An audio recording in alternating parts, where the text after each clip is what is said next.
We will discuss about COVID-19. COVID-19 is pandemic for whole world, which is caused by severe acute respiratory syndrome coronavirus 2. First case of COVID-19 in India, which originated from China, was reported on 30th of January 2020. Now we will discuss how to keep safe ourselves and other from this. हम अपने आप को कैसे बचा सकते हैं और दूसरों को कैसे बचा सकते हैं। सबसे पहली चीज़, हमें नेगेटिव चीज़ों से, नेगेटिव लोगों से, नेगेटिव न्यूज़ से बचना है और बचाना है। दूसरे को हमदर्दी देनी है, सिंपैथी करना है। कभी एक दूसरे को ब्लेम नहीं करना, एक दूसरे को सपोर्ट करना है। डॉक्टर्स को, पैरामेडिकल स्टाफ को सपोर्ट करते रहना है हमें। और मेरी उनसे रिक्वेस्ट है जो इस वक्त ब्लैक मार्केटिंग कर रहे हैं मेडिसिन में, इक्विपमेंट्स में, इंजेक्शंस के अंदर, और अपने प्रोडक्ट्स को एमआरपी रेट से ज़्यादा बेच रहे हैं, ये वक्त ये ऐसा करने का बिल्कुल भी नहीं है। इस वायरस को हम और आप ही रोक सकते हैं। आई एंड यू मेंटेन करना है सोशल डिस्टेंसिंग, मास्क पहनना है। मास्क पहनने का ये तरीका होना चाहिए कि माउथ और नोज़ दोनों ढके रहना ज़रूरी है, चिन तक। और मास्क जब आप उतार दें तो उसको प्रॉपर डिस्पोज ऑफ करें, ना कि ऐसे ही फेंक दें इधर उधर।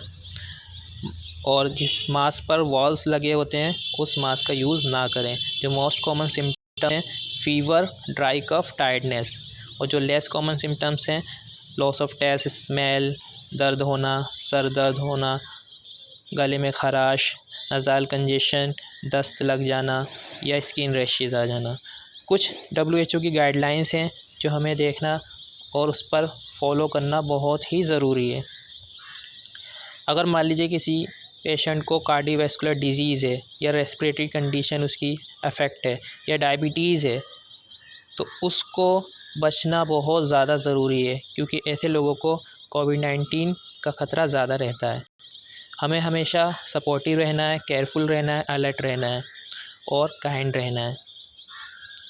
कुछ मोस्ट कॉमन सिम्टम्स जो थे, fever, cough, tiredness, loss of taste, smell, ये मोस्ट कॉमन सिम्टम्स हैं COVID-19 के। और जो लेस कॉमन है वो सोर थ्रोट, गले में खराश होना, सर दर्द होना, डायरिया वगैरह या रेड आइज़ वगैरह, ये लेस कॉमन सिम्टम्स हैं।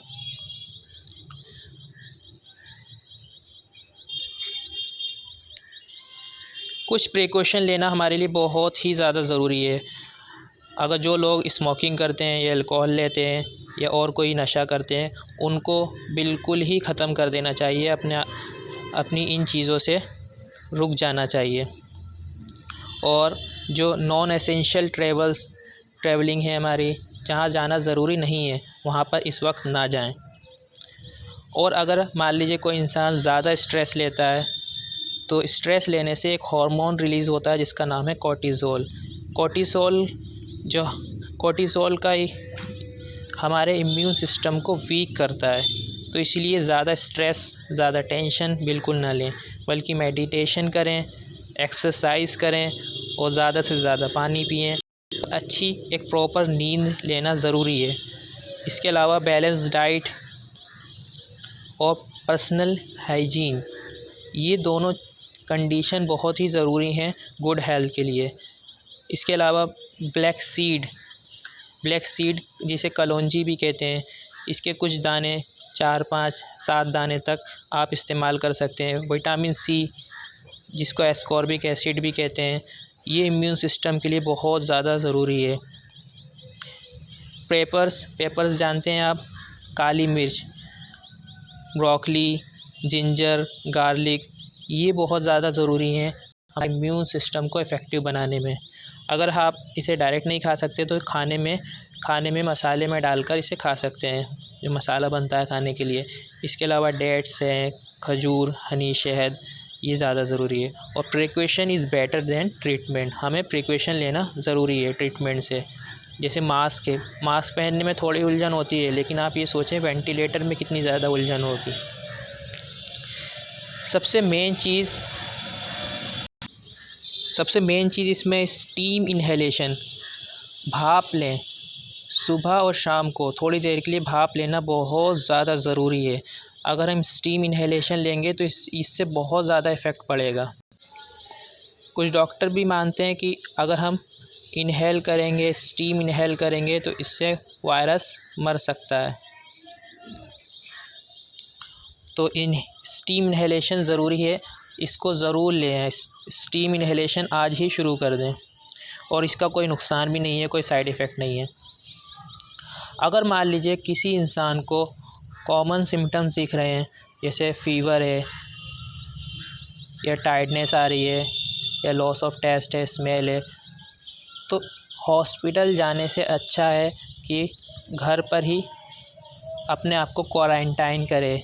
Self quarantine is far better option, क्योंकि हॉस्पिटल्स के अंदर जगह बिल्कुल भी नहीं है। दिल्ली में, लखनऊ, यूपी में कानपुर के अंदर, मध्य प्रदेश में मेरी बात हुई, और मुंबई में भी कल पता कराया मैंने, वहाँ पर भी हॉस्पिटल्स के अंदर जगह नहीं है। तो सबसे अच्छा ऑप्शन है कि आप घर पर रहकर प्रॉपर ट्रीटमेंट करें। मैं आगे कुछ डॉक्टर्स के नंबर भी शेयर करूँगा, आप उनसे भी डायरेक्ट कांटेक्ट कर सकते हैं। ये प्रोन लाइन एक पोजीशन होती है जो ऑक्सीजन सैचुरेशन मेंटेन करने के लिए होती है। इसका यूज़ आपको डॉक्टर की सलाह लेने के बाद ही करना है, ऐसे नहीं करना है बिल्कुल।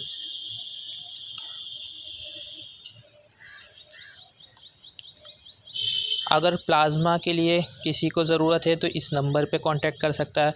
मैं आपको बता रहा था कि ये कुछ डॉक्टर्स हैं जिनसे आप डायरेक्ट कांटेक्ट कर के अपनी प्रॉब्लम शेयर कर सकते हैं इनसे। ये कुछ डॉक्टर्स के नंबर मैं आपको शेयर कर रहा हूँ, आप इनसे अपनी प्रॉब्लम बताकर कंसल्ट कर सकते हैं, बिल्कुल फ्री, कोई कॉस्ट नहीं है इसके अंदर। और ये एम्बुलेंस सर्विस है जो नॉन कोविड पेशेंट्स हैं उनके लिए। ये free oxygen gas refilling facility है दिल्ली के अंदर, यहाँ से भी आप कांटेक्ट कर सकते हैं। एक बार फिर मेरी रिक्वेस्ट है कि हॉस्पिटल्स के अंदर जगह नहीं है तो आप ये कोशिश करें कि अपने आप को सेल्फ़ क्वारंटाइन करें, घर से बाहर ना निकलें, दूसरे को और अपने आप को बचा कर रखें। आप लोगों से ये रिक्वेस्ट है कि इस दौर में एक दूसरे को सपोर्ट करें ज़्यादा से ज़्यादा। डॉक्टर्स हमारे लिए एक बहुत बड़ी नेमत हैं, इनका सपोर्ट करना हमारे लिए बहुत ज़रूरी है। अगर डॉक्टर्स को हम ब्लेम करेंगे तो हम इस कोरोना वायरस से जीत नहीं पाएंगे। खैर, लास्ट में मैं बताना चाहता हूँ कि हम ना तो ज़्यादा डरें और ना बिल्कुल ही डर ख़त्म कर दें, बल्कि इसके बीच में रहें।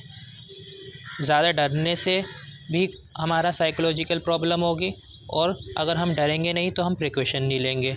तो इसलिए हमें ना ज़्यादा डरना है, ना बिल्कुल ही डर को ख़त्म कर देना है। मैं इन डॉक्टर्स का शुक्रिया अदा करना चाहता हूँ जो इस वक्त में फ्री कंसल्टेशन कर रहे हैं।